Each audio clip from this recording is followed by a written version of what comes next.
Hello guys, नमस्कार। आप लोग कैसे हैं? उम्मीद करता हूं कि आप लोग मस्त होंगे, जबरदस्त होंगे और पहले से अच्छा होंगे। तो आप लोग की तैयारी झारखंड सीजल की कैसी चल रही है? जल्दी जल्दी से कमेंट करके बताइए। और आप लोगों के बीच मेरे दोस्त, मेरे भाई, मेरे जोहार साथी, मैं लेकर आ गया हूं आपको साइंस का प्रैक्टिस सेट नंबर 63। इससे पहले मैं 62 प्रैक्टिस सेट करवा दिया हूं। सोच लो, साइंस का 62 प्रैक्टिस सेट करवा दिया हूं, आज लेकर पहुंचा हूं 63 नंबर का प्रैक्टिस सेट। तो क्या आप लोग को लगता है कि इससे भी बाहर साइंस आने वाली है? बस कुछ नहीं करना आप लोग को, क्लास को शुरू से अंत तक देखते रहिए, है ना। टॉप 20 क्वेश्चन लेकर आज मैं फिर पहुंचा हूं आप लोगों के बीच, है ना। तो 20-20 क्वेश्चन का सीरीज मैं लेके आ रहा हूं, बहुत दिनों से लेकर आ रहा हूं। आज 63 नंबर के सीरीज में मैं पहुंचा हूं। तो आप लोगों का काम है क्लास को शुरू से अंत तक देखते रहिए। तो जल्दी जल्दी से अपने सारे दोस्तों को एक बार लिंक फॉरवर्ड कर दीजिए, ताकि ज्यादा से ज्यादा लोग आज की लाइव क्लास में अटेंड कर पाए। तो जल्दी जल्दी जुड़ जाइए सारे लोग। नो लेट नो बैट, लगा दो आग पानी में और बना दो साइंस को तूफानी में।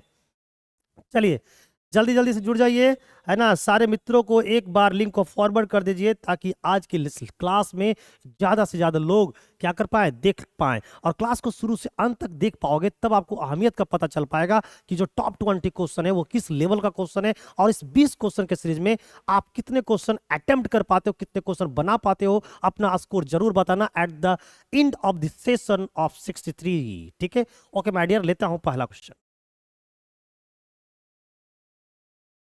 ये देखिए, क्वेश्चन नंबर क्या है हमारा? फर्स्ट लिखा है कि इनमें से कौन सा चिपको आंदोलन से संबंधित है। बहुत बढ़िया, बेहतरीन क्वेश्चन में से एक है। चिपको आंदोलन किससे संबंधित है? Which of the following is related to Chipko movement? कोल है यानी कि कोयला है, फॉरेस्ट यानी कि वन है, पोल्यूशन यानी कि प्रदूषण है, वाटर यानी कि पानी। क्या आपके पास जवाब है? जवाब है तो आपके पास 10 सेकंड का समय है। ना लेट कीजिए, ना वेट कीजिए, कमेंट बॉक्स में ठोक डालिए। जल्दी से बताइए, ठोक डालिए कमेंट बॉक्स में कि क्वेश्चन नंबर 1 का राइट आंसर क्या होगा। तो इसका जो राइट आंसर है वो फॉरेस्ट यानी कि फॉरेस्ट है, यानी कि वन है, यानी कि B will be the right answer of this question. तो एक का राइट आंसर क्या है? बी है। क्या आपका भी जवाब बी है? जल्दी से कमेंट में ठोक डालिए कि सर मेरा भी बी है। एक बार बोल दो सारे मित्र लोग, जोहार। ठीक है, क्या बोलोगे? जोहार बोलोगे। नेक्स्ट क्वेश्चन नंबर लेंगे हम लोग। देखिए, इस प्रकार का आंसर लगा हुआ पीडीएफ चाहिए, विथ एक्सप्लेनेशन चाहिए, तो आपको एक काम करना पड़ेगा, जुड़ना पड़ेगा मेरे टेलीग्राम चैनल के साथ। अब बोलोगे सर वहां पर कैसे पहुंच पाएंगे? तो उसके लिए सबसे बेहतर उपाय है कि आपके पास एक टेलीग्राम होगा। आपके पास अगर टेलीग्राम है, अगर आपके पास टेलीग्राम है, तो उस टेलीग्राम पे जाना है और क्या करनी है? सर्च करनी है। और सर्च क्या करनी है? तो सर्च करनी है Edu fibre, EDUFIBER, Edu fibre online, online hub. ये जैसे ही सर्च कीजिएगा तो आपको एक लिंक मिलेगा। क्या मिलेगा मेरे दोस्त? एक लिंक मिलेगा। और उस लिंक पर क्या करना है? क्लिक। क्लिक करके आप हमारे इस टेलीग्राम चैनल से जुड़ सकते हैं, जहां पर हर एक क्लास की इस तरह का आंसर लगा हुआ पीडीएफ विथ एक्सप्लेनेशन के साथ आपको मिल जाएगी। एक्सप्लेनेशन बहुत जरूरी चाहिए, क्योंकि उससे आपका नॉलेज क्या होता है? बढ़ता है। तो पीडीएफ को जरूर डाउनलोड कीजिएगा और रात में सोते समय एक बार जरूर पीडीएफ को क्या कीजिएगा? रिवाइज करने की कोशिश कीजिएगा। तो फिलहाल इस क्वेश्चन का राइट आंसर क्या है? Option number B. Question number हम लोग लेंगे क्या? क्वेश्चन नंबर है 2। कहता है एक प्रतिबिंब का आवर्धन है +1.5, +1.5 है, तो गोलीय दर्पण से वस्तु की दूरी कितनी है? 30 सेंटीमीटर है। तो प्रतिबिंब बनेगा कहाँ? बनेगा मेरे दोस्त, तो हम लोग जानते हैं कि मैग्निफिकेशन, मैग्निफिकेशन इक्वल टू होता है माइनस का V अपॉन यू। अब बताइए मैग्निफिकेशन क्या है? तो 1.5 है। ठीक है, ये माइनस है, V का मान हमको नहीं दिया हुआ है, U का मान है तो -30 होगा, क्योंकि U हमेशा नेगेटिव होता है। माइनस से माइनस खत्म हो गया। अब V बराबर क्या हो जाएगा? तो 1.5 इंटू कितना हो जाएगा? 30। इसको मल्टीप्लाई करेंगे तो 40 हो जाएगा, 45। तो V का मान प्लस में 45 आ रहा है। प्लस 45 का मतलब होता है कि इमेज जो बन रहा है वो सीधा बन रहा है, सीधा बन रहा है मेरे दोस्त। और दर्पण के क्या बनेंगे? पीछे बनेंगे। दर्पण के सामने बनेंगे, कहां बनेंगे? दर्पण के पीछे। तो ऑप्शन नंबर जो हो जाएंगे, ऑप्शन नंबर जो होगा वो हमारा क्या होगा? ऑप्शन नंबर हो जाएगा हमारा A will be the right answer of this question my dear students. तो ना लेट कीजिए ना वेट कीजिए। क्या आपका भी आंसर ऑप्शन नंबर ए है? तो कमेंट कीजिए। ना लेट ना कीजिए, ना लेट कीजिए, ना वेट कीजिए। अगर आंसर सही है तो कमेंट कीजिए। ठीक है, चलिए लेंगे क्वेश्चन नंबर 3। ये देखिए क्वेश्चन नंबर 3 क्या है? बोला गया है कि the nucleus of an element has 15 protons and 22 neutrons, what is its mass number. Mass number क्या होगा भाई? किसी तत्व के नाभिक में 15 प्रोटॉन और 22 न्यूट्रॉन हैं, तो इसकी द्रव्यमान संख्या क्या होगी, यानी कि मास नंबर क्या होगा? तो द्रव्यमान संख्या बराबर क्या होता है? द्रव्यमान संख्या, तो द्रव्यमान संख्या बराबर होती है मेरे दोस्त, है ना, प्रोटॉन प्लस न्यूट्रॉन। प्रोटॉन कितनी है? तो भाई 15। न्यूट्रॉन कितनी है? 22। तो भाई द्रव्यमान संख्या हो जाएगा 37। और इन 37 यानी कि option number D will be the right answer. तो क्वेश्चन नंबर 3 का जो राइट आंसर हो जाएगा वो क्या हो जाएगा? Option number D. Next question number ये दे रहा है 4। 4, जो खिलाई की हल्की सी अचार, आराम से खाना, है ना, पानी नहीं आना चाहिए मुंह में। चलिए, तो ये क्या है? निम्नलिखित में से कौन हृदय से गुर्दे तक रक्त को पहुंचाता है? Which of the following supplies blood from the heart to the kidney? यानी हार्ट से ही, यानी कि हृदय से किडनी तक ब्लड को कौन पहुंचाता है? ऑप्शन है रीनल वेन, गुर्दे की नस, कोरोनरी आर्टरीज यानी कोरोनरी धमनी, रीनल आर्टरीज यानी गुर्दे की धमनी, या वेना कावा। क्या हो गई इसकी आंसर? बहुत ही बेहतरीन क्वेश्चन में से क्या है? एक है। ना लेट करो ना वेट करो, धनाधन आंसर दे दो। जल्दी से बताइए कि क्वेश्चन नंबर जो आपको दिख रहा है स्क्रीन पे, इसका राइट आंसर क्या होगा? क्वेश्चन नंबर 4, इसका जो राइट आंसर है वो आपका ऑप्शन नंबर सी है, यानी कि रीनल आर्टरी जो होती है वो ब्लड को किडनी से, ब्लड को हार्ट से कहां पहुंचाती है? किडनी तक पहुंचाने का काम करती है। ठीक है, नेक्स्ट क्वेश्चन नंबर लेंगे हम लोग 5। क्वेश्चन नंबर 5 में क्या बोल रहा है? निम्न में से किस आंदोलन की शुरुआत गढ़वाल में हुई थी? विच of the following movement started in Garhwal? Garhwal में किस आंदोलन की शुरुआत हुई थी? जंगल बचाओ आंदोलन, नर्मदा बचाओ आंदोलन, चिपको आंदोलन, या फिर बिश्नोई आंदोलन? तो मेरे दोस्त, बात हो रही है गढ़वाल की, और गढ़वाल में स्टार्ट हुआ था कौन सा आंदोलन? चिपको आंदोलन। तो 5 का राइट आंसर क्या हो जाएगा? सी हो जाएगा। यस, क्या हो जाएगा? सी हो जाएगा। Very good morning all of you guys, very good morning. जल्दी जल्दी से अपने सारे मित्रों को क्या कर दो, लिंक को एक बार शेयर कर दो। और क्लास में जितने लोग हमारे दोस्त, हमारे जोहार साथी एकदम नए नए जुड़े हुए हैं, क्लास को शुरू से अंत तक देखिएगा, तब आपको अहमियत पता चलेगा कि क्लास में कितने टॉप टॉप क्वेश्चन 20 क्वेश्चन लेकर आए हैं, है ना। चलिए, क्वेश्चन नंबर लेते हैं हम लोग 6 नंबर। ये देखिए 6 नंबर क्वेश्चन क्या कह रहा है? निम्नलिखित में से किस स्थिति में अवतल दर्पण वास्तविक प्रतिबिंब निर्मित करता है? वास्तविक प्रतिबिंब निर्मित करता है। In which of the following situation does a concave mirror produce a real image? Real image कब बनाएगी बताइए तो? When the object is placed between the focus and the pole, focus and pole पे तो नहीं बनाती है। When the object is placed in infinity, infinity पे तो बनाती है मेरे दोस्त, है ना। When the object is kept at focus, focus पे भी बनाती है। तो मेरे दोस्त 2 और 3 इसका राइट आंसर है, यानी कि ऑप्शन नंबर ए, है ना। 6 का राइट आंसर क्या हो जाएगा? Option number A. अब जिनका जिनका ऑप्शन नंबर ए है, समझ जाइए उनकी तैयारी एकदम बेहतरीन है ना, और पहले से कई गुना अच्छा है, और झारखंड सीजीएल उनका क्रैक होने वाला है। चलिए मेरे मित्र, तो लेट नहीं करना है, एकदम 20 क्वेश्चन को उड़ा देना है। ठीक है, लेते हैं क्वेश्चन नंबर हम लोग 7। क्वेश्चन नंबर 7 में बोला है कि हाइड्रोजन के समस्थानिक ड्यूटेरियम में होते हैं। ड्यूटेरियम में क्या होता है? The isotope of hydrogen deuterium consist of, क्या है भाई? 0 न्यूट्रॉन्स एंड 1 प्रोटॉन। महागलत है, 1 प्रोटॉन एंड 1 न्यूट्रॉन, यही तो सही है। ड्यूटेरियम में क्या होते हैं? 1 न्यूट्रॉन होते हैं और 1 प्रोटॉन होते हैं। तो किसका राइट आंसर क्या हो जाएगा? Option number B will be the right answer. आगे पढ़ने की कोई आवश्यकता ही नहीं पड़ा। क्वेश्चन नंबर हम लोग लेंगे 8। क्वेश्चन नंबर 8 में क्या बोल रहा है? डॉट डॉट कन्वर्ट्स एनोमिया, है ना, ammonia into urea in humans. Dot dot मानव में अमोनिया को यूरिया में चेंज कर देता है, बदल देता है। कौन है बताइए तो? हमारे बॉडी का ऐसा कौन सा ऑर्गन है, कौन सा ऐसा अंग है जो अमोनिया को यूरिया में बदलने का काम करता है? क्या आप इसका जवाब जानते हैं? तो कमेंट में ठोक डालिए। क्या है जी? किडनी, महागलत। लीवर, बिल्कुल सही। यस, लीवर का काम होता है अमोनिया को यूरिया में चेंज करना, यानी कि 8 का जो राइट आंसर है वो क्या हो जाएगा? बी हो जाएगा। ठीक है, नेक्स्ट। तो इस तरीका से आपको 1000 क्वेश्चन से ज्यादा करवा दूंगा हाल फिलहाल में। नेक्स्ट, अगला क्वेश्चन क्या है कि on one way to reduce the accumulation of carbon dioxide in the atmosphere by planting of forest because वायुमंडल में कार्बन डाइऑक्साइड के संचरीकरण को कम करने का उपाय एक रोपण है, वन रोपण है। क्योंकि है ना, क्योंकि ट्रीज फॉर्म कार्बन सिंक, पेड़ों से कार्बन की सिंक बनती है। Trees observe carbon dioxide while breathing. अच्छा, पेड़ श्वास लेते समय कार्बन डाइऑक्साइड को सोख लेते हैं, या पेड़ मनुष्यों के लिए हितकारी उत्पादन प्रदान करते हैं, या पेड़ ऑक्सीजन छोड़ते हैं। क्या इसका राइट आंसर है? तो भाई हमसे पूछा गया है कि वायुमंडल में कार्बन डाइऑक्साइड के संचयीकरण को कम करने के एकमात्र उपाय है क्या? वनों का रोपण करना। क्यों वनों का रोपण करना? क्योंकि ये कार्बन को क्या कर लेता है? सिंक कर लेता है। यानी कि ऑप्शन नंबर ए जो है 9 का वो बिल्कुल सही आंसर है। ठीक है, नेक्स्ट लेंगे क्वेश्चन नंबर हम लोग क्या 10। तो इसका राइट आंसर क्या था? Option number A. अगर आपका ऑप्शन नंबर ए है ये क्वेश्चन का जवाब, तो समझ जाओ आपकी तैयारी बहुत बेहतरीन है, क्योंकि ये क्वेश्चन एक अच्छे लेवल का क्वेश्चन है।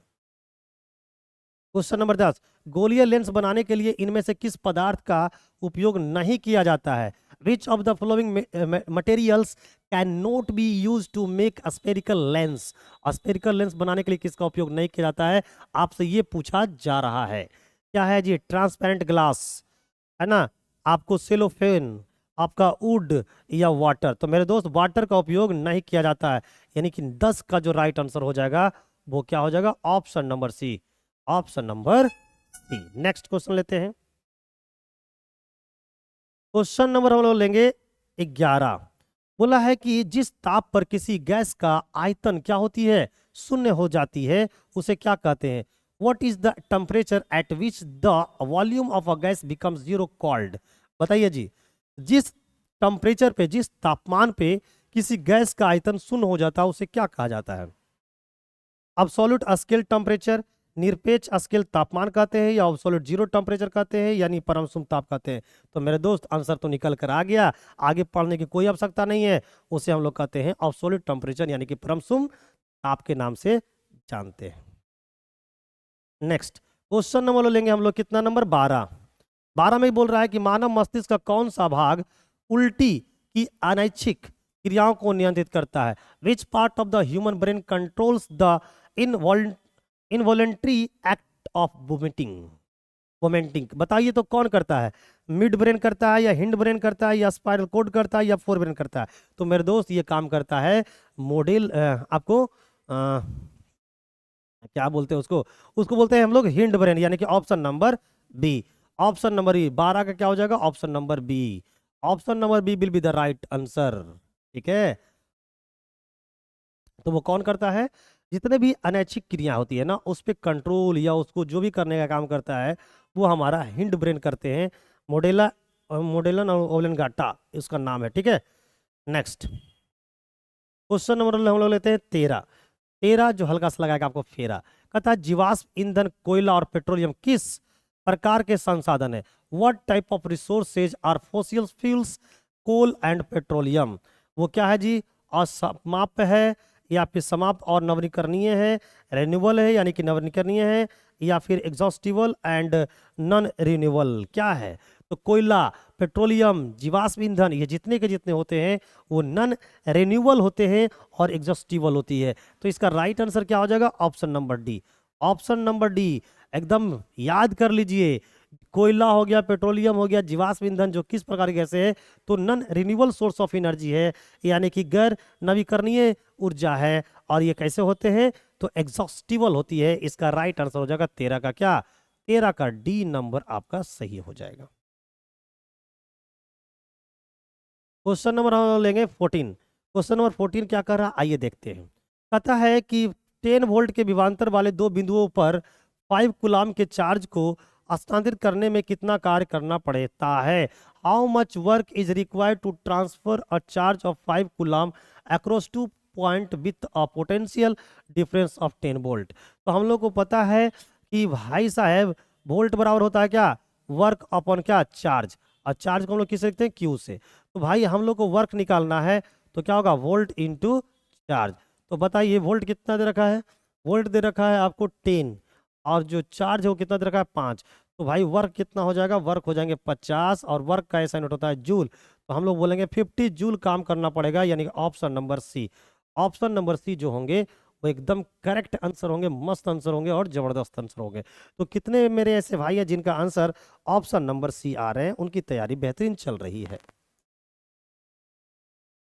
नेक्स्ट क्वेश्चन नंबर लेंगे 15। 15 नंबर क्वेश्चन पे पहुंच गए हैं, जल्दी से बताइए पिंच ब्लेंड किसके संबंधित है।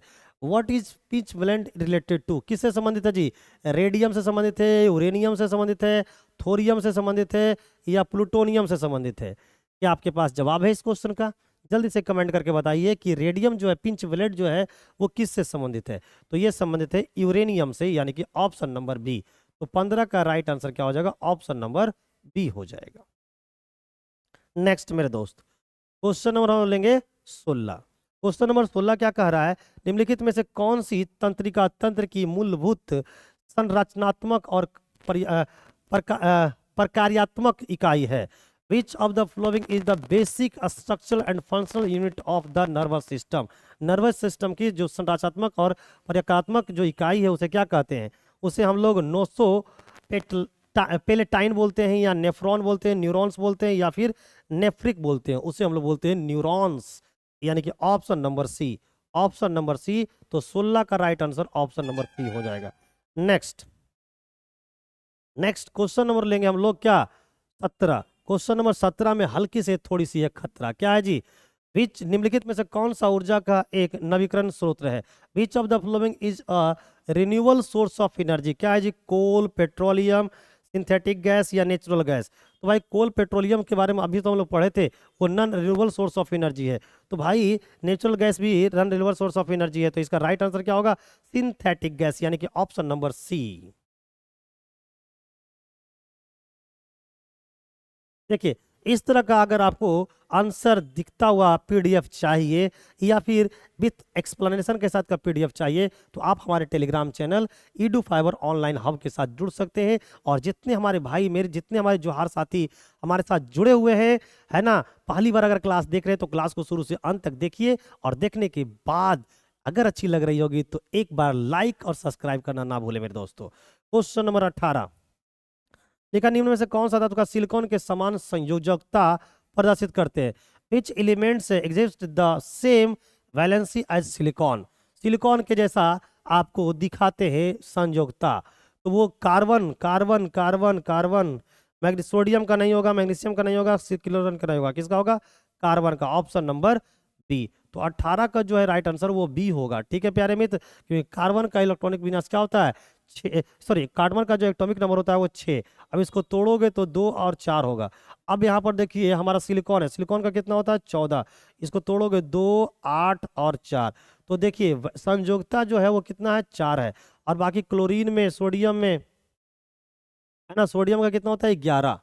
अब 11 में 2, 8, 1 होता है, तो ये ऐसे ही खत्म हो गया। तो इसका जो राइट आंसर है वो हमारा क्या है, ऑप्शन नंबर बी। इसी तरीका से जर्मेनियम का निकालिएगा तो जर्मेनियम का भी निकल जाएगा। ठीक है, next question number 19। Question number 19 बहुत ही बेहतरीन क्वेश्चन है, कहता है bone cells are embedded in a rigid matrix which is made up of, हड्डी की कोशिकाएं एक कठोर मैट्रिक्स के निहित होती है, जो बनी होती है, किससे बनी होती है, जल्दी से कमेंट करके बताना है। कैल्शियम एंड फॉस्फोरस से, फ्लोराइड एंड कैल्शियम से, फॉस्फोरस एंड पोटेशियम से, पोटेशियम एंड कैल्शियम से। जी नहीं दोस्तों, ये बने होते हैं कैल्शियम एंड फॉस्फोरस से, जो कि हमारे ऑप्शन नंबर किस में है, ऑप्शन नंबर बी में है। नेक्स्ट आज का लास्ट क्वेश्चन, और उसके बाद आप लोग को बताना है कि 20 क्वेश्चन के इस प्रैक्टिस सेट में आप लोग का जवाब क्या आ रहा है और कितने क्वेश्चन आप लोग सही कर पा रहे हैं। ठीक है, यदि ओजोन की परत पतली हो जाए तो उसका क्या प्रभाव पड़ेगा। If the ozone layer becomes thinner what will be the effect, तो क्या इफेक्ट पड़ेंगे आपको बताना है कमेंट करके, है ना। पूर्ण वितरण की वजह से ओजोन छिद्र बंद हो जाएगा, त्वचा कैंसर के मामले बढ़ेंगे, या धरती की तापमान बढ़ेगा, या सतह ओजोन की मात्रा बढ़ेगी। जी नहीं दोस्तों, यहाँ पर स्किन कैंसर ज़्यादा देखने को मिलेंगे, यानी कि 20 नंबर का राइट आंसर बी हो जाएंगे। तो 20 क्वेश्चन का ये जो टेस्ट सीरीज नंबर 63 था ये कंप्लीट हो गया। अब आप लोग को जल्दी से कमेंट करके बताना है कि 20 क्वेश्चन के इस टेस्ट सीरीज में आपने अपना अपना स्कोर क्या रखा, क्या आया, जल्दी जल्दी से कमेंट करके भी लिए, है ना, बताइए। ना लेट कीजिए ना वेट कीजिए मेरे दोस्त, मेरे भाई, मेरे नौजवान साथी, जल्दी जल्दी से कमेंट करके बताओ कि 20 क्वेश्चन के इस प्रैक्टिस सेट में जल्दी से बताओ कि आपने कितना स्कोर कर पाया। अगर आपका स्कोर 15 से ज़्यादा है, 15 से ज़्यादा, इसका मतलब आपकी साइंस बहुत बढ़िया है ना। और बस हमारे साथ इसी तरीका से प्रैक्टिस करने ते रहना है, प्रैक्टिस करते जाना है और झारखंड सिविल एग्जामों को निकाल देना है। बहुत बढ़िया। किसी का 17 दिख रहा है, किसी का 18, 15, जिनका 13 दिख रहा है भाई, आपको जरा सा पढ़ना पड़ेगा। ठीक है, तो चलिए, जितने लोग हमारे क्लास में पहली बार जुड़े हैं मेरे दोस्तों, क्लास को शुरू से अंत तक देखिए। क्लास अगर अच्छी लग रही है तो क्लास को अच्छी लग रही है तो एक बार लाइक जरूर दबाएं मेरे दोस्तों, और चैनल को सब्सक्राइब कर ले ताकि आपको आगे की क्लासों के लिए बेहतरीन नोटिफिकेशन मिलता चला जाएगा।